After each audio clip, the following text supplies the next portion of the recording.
Welcome to an ESChat tutorial on the Favorites feature for iOS. The Favorites feature lets you adjust your contact list so that your most important contacts appear at the top. Setting a commonly called contact to a favorite eliminates the need to scroll down a list each time you search for a contact. Contacts selected as favorites will be listed first alphabetically and then according to their availability.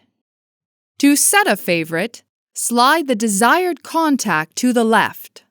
Then, select the solid star icon. The contact is now at the top of your contacts list. Next, find a contact that isn't currently signed in. Slide the desired contact to the left. Then select the solid star icon. Now your most commonly called contacts will be conveniently at the top of your contacts list. To reorganize, simply undo the motion. Slide the contact back to the left and select the empty star icon. For additional assistance, visit the ESChat support page.